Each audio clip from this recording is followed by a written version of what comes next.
আসসালামু আলাইকুম। আপনারা শুনছেন সর্বশেষ বাংলা খবর। শুরুতে শিরোনাম পড়ে বিস্তারিত। সীমান্ত হত্যা ও কাঁটাতারের বেড়া যা বললেন নাসিরুদ্দিন পাটোয়ারি।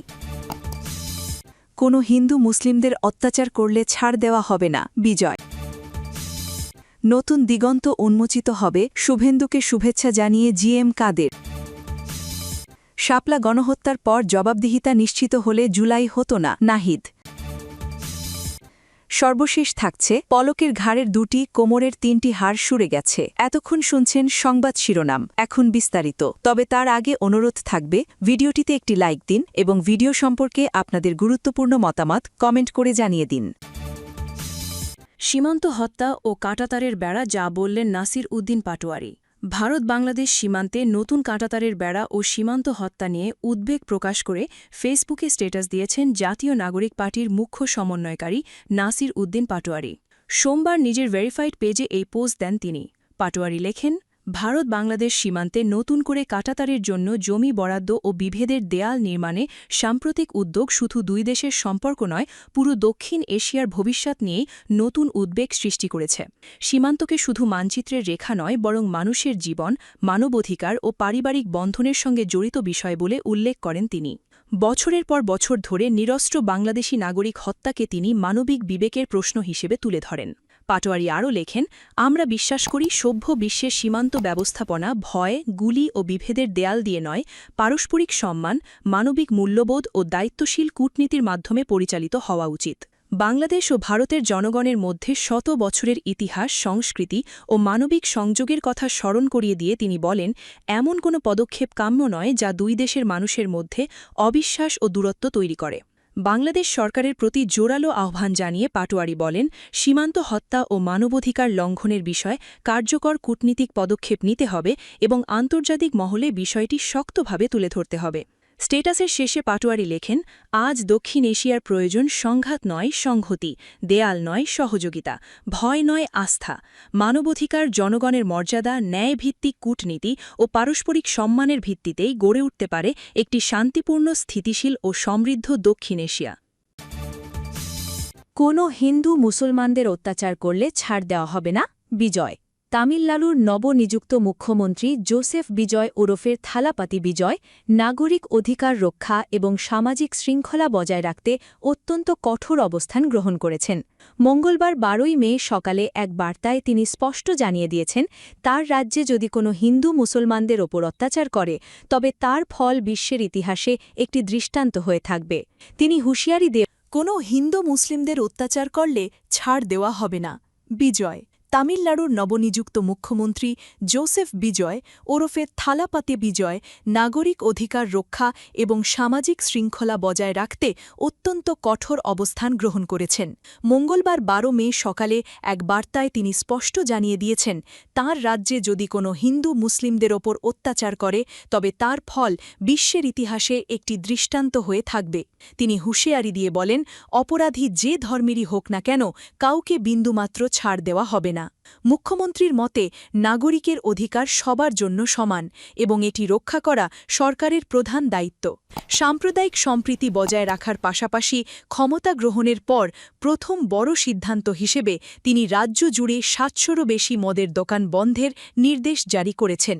মুখ্যমন্ত্রী বিজয়ের নির্দেশ অনুযায়ী তামিলনাড়ু স্টেট মার্কেটিং কর্পোরেশন টাসম্যাক পরিচালিত 717টি মদের দোকান অবিলম্বে বন্ধ করে দেওয়া হবে। এই দোকানগুলো মূলত বিভিন্ন মন্দির, মসজিদ, গির্জা, শিক্ষা প্রতিষ্ঠান এবং বাস স্ট্যান্ডের কাছাকাছি এলাকায় অবস্থিত ছিল। সরকারি হিসেব অনুযায়ী বর্তমানে রাজ্যে টাসম্যাকের অধীনে 4765টি মদের দোকান রয়েছে। বিজয় নির্দেশ দিয়েছেন যে কোনো ধর্মীয় স্থান, স্কুল, কলেজ বা জনবহুল বাসস্ট্যান্ডের 50 মিটারের মধ্যে মদের দোকান রাখা যাবে না। বন্ধ হতে যাওয়া দোকানগুলোর মধ্যে 276টি ধর্মীয় প্রতিষ্ঠানের কাছে, 186টি শিক্ষা প্রতিষ্ঠানের কাছে এবং 255টি বাসস্ট্যান্ডের আশেপাশে অবস্থিত।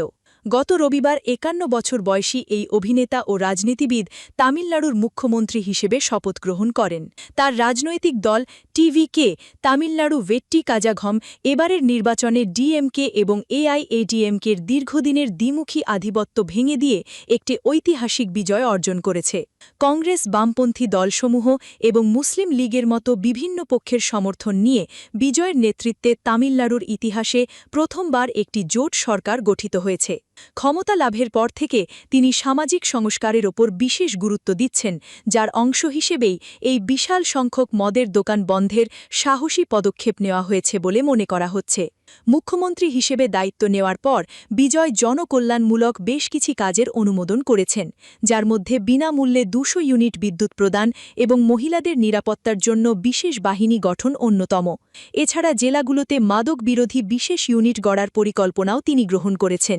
তবে মদের দোকান বন্ধের ফলে রাজ্য সরকারের বিপুল আয়ে টান পড়তে পারে বলে আশঙ্কা করছেন অনেক বিশ্লেষক। তারা মনে করছেন এই সিদ্ধান্তের ফলে জনকল্যাণমূলক প্রকল্পগুলোর অর্থায়নে প্রভাব পড়তে পারে। তা সত্ত্বেও ডিএমকে আমলের অর্থনীতি নিয়ে শ্বেতপত্র প্রকাশের যে ঘোষণা বিজয় দিয়েছেন তা নিয়ে বর্তমানে রাজনৈতিক মহলে ব্যাপক কৌতূহল ও চর্চা চলছে। সূত্র আর চ্যানেল ও এবিপি। নতুন দিগন্ত উন্মোচিত হবে, শুভেন্দুকে শুভেচ্ছা জানিয়ে জিএম কাদের।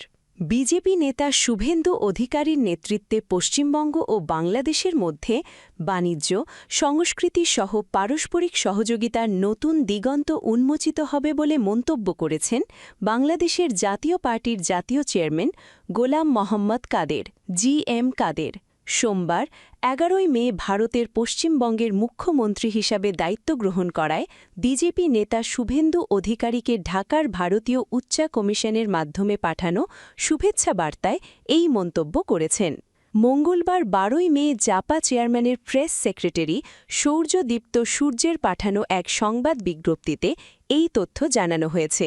শুভেচ্ছা বার্তায় জিএম কাদের বলেন, শুভেন্দু অধিকারের ঐতিহাসিক নির্বাচনী বিজয় ও পশ্চিমবঙ্গের মুখ্যমন্ত্রী হিসাবে তার দায়িত্ব গ্রহণ একটি গুরুত্বপূর্ণ মাইলফলক।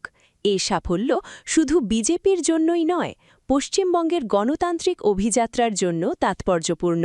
রাজনৈতিক সংগ্রামের মাধ্যমে শুভেন্দু অধিকারীর জনগণের আস্থা অর্জন করেছেন বলে উল্লেখ করেছেন জাপা চেয়ারম্যান গোলাম মোহাম্মদ কাদের। শুভেন্দু অধিকারী এমন একটি রাজনৈতিক ও জনসেবামূলক ঐতিহ্যের ধারক যা খুব কম রাজনৈতিক নেতার ক্ষেত্রে দেখা যায়। জিএম কাদের উল্লেখ করেন, শুভেন্দু অধিকারীর বাবা শিশির কুমার অধিকারী ভারতের কেন্দ্রীয় মন্ত্রী ও দীর্ঘদিনের সাংসদ হিসাবে পশ্চিমবঙ্গের পূর্ব মেদিনীপুরের মানুষের জন্য জীবনব্যাপী কাজ করেছেন। কাঁথি পৌরসভা থেকে জাতীয় সংসদ পর্যন্ত বিস্তৃত সেই পারিবারিক জনসেবার ঐতিহ্য শুভেন্দু অধিকারীর নেতৃত্ব গঠনে গুরুত্বপূর্ণ ভূমিকা রেখেছে। জাপা চেয়ারম্যান বলেন, নন্দীগ্রাম আন্দোলন থেকে শুরু করে বিধানসভায় ধারাবাহিক দায়িত্ব পালন এবং সাংসদ হিসাবে দীর্ঘ রাজনৈতিক পথচলায় শুভেন্দু অধিকারী একদিকে যেমন দৃঢ়তার পরিচয় দিয়েছেন, তেমনি তৃণমূল পর্যায়ের মানুষের সঙ্গে গভীর সম্পর্ক গড়ে তুলেছেন। বাংলাদেশের সঙ্গে পশ্চিমবঙ্গের দীর্ঘ স্থলসীমার থাকার কথা উল্লেখ করেন জাপা চেয়ারম্যান। তিনি বলেন, দুই বাংলার মানুষের মধ্যে শতাব্দীব্যাপী সাংস্কৃতিক, ভাষাগত ও মানবিক সম্পর্ক বিদ্যমান। শুভেন্দু অধিকারীর নেতৃত্বে পশ্চিমবঙ্গ ও বাংলাদেশের মধ্যে বাণিজ্য, সংস্কৃতি ও পারস্পরিক সহযোগিতার নতুন দিগন্ত উন্মোচিত হবে।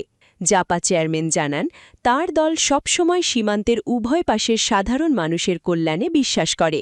তিনি মনে করেন, শুভেন্দু অধিকারীর জনমুখী নেতৃত্ব দুই বাংলার মানুষের মধ্যে সৌহার্দ্য ও সহযোগিতার সম্পর্ক আরও সুদৃঢ় করবে। জিএম কাদের তার শুভেচ্ছা বার্তার শেষে শুভেন্দু অধিকারীর নতুন দায়িত্ব পালনে সর্বাঙ্গীন সাফল্য কামনা করেন। ভবিষ্যতে দুই বাংলার জনগণের মধ্যে পারস্পরিক সহযোগিতা ও সদ্ভাব আরও বাড়বে বলে আশা প্রকাশ করেন। শাপলা গণহত্যার পর জবাবদিহিতা নিশ্চিত হলে জুলাই গণহত্যা হতো না বলে মন্তব্য করেছেন জাতীয় নাগরিক পার্টির আহ্বায়ক ও বিরোধীদলীয় চিফ হুইপ নাহিদ ইসলাম।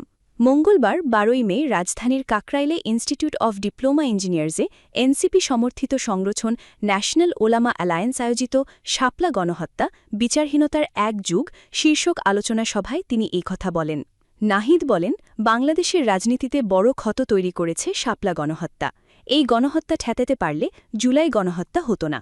সেই সময় জবাবদিহিতার আওতায় আনতে পারলে জুলাই গণহত্যা করার সাহস পেত না ফ্যাসিস্ট সরকার। সেই সময় রাজনৈতিক লড়াইয়ের দায়িত্ব রাজনৈতিক দলগুলোর ওপর ছিল উল্লেখ করে এনসিপি আহ্বায়ক বলেন, ফ্যাসিস্টদের বিরুদ্ধে বিএনপির ভূমিকা কেমন ছিল তাও এ সময় এসে বিশ্লেষণের দাবি রাখে। তাদের উচিত ছিল আরও সাহসী ভূমিকা রাখা। সে সময় রাজনৈতিক দলগুলো দায়িত্বশীল ভূমিকা রাখলে এ হত্যা এড়ানো যেত। ওই ঘটনা এবং পরবর্তী সময়ে গণমাধ্যমের ভূমিকা নিয়েও প্রশ্ন তোলেন নাহিদ। তিনি বলেন, সেই সময় দৈনিক পত্রিকাগুলো কী রিপোর্ট করেছিল সেটা আমরা ভুলে যাইনি। সেই ডকুমেন্টগুলো এখনও আছে। যারা ভিকটিম তাদের অপরাধী হিসেবে দেখানো হয়েছিল। মাদ্রাসার ছাত্রদের বিষয়ে দৃষ্টিভঙ্গি বদলানোর আহ্বান জানিয়ে তিনি বলেন, মাদ্রাসার ছাত্রদের জঙ্গি হিসেবে দেখার প্রবণতা থেকে বেরোতে হবে। ঢালাওভাবে মাদ্রাসার ছাত্রদের জঙ্গি হিসেবে দেখাকে আমরা অ্যালাউ করব না। যে রাজনীতি শেখ হাসিনা সরকার করেছিল সে রাজনীতি এখনের সরকার যেন না করে। তিনি বলেন, এই দেশের সব মুক্তির লড়াইয়ে মাদ্রাসার ছাত্র ও আলিম ওলামাদেরও অবদান রয়েছে। বিচার বহির্ভূত সব হত্যার বিচার চেয়ে নাহিদ বলেন, বিচার বহির্ভূত সব হত্যাকাণ্ড মানবতাবিরোধী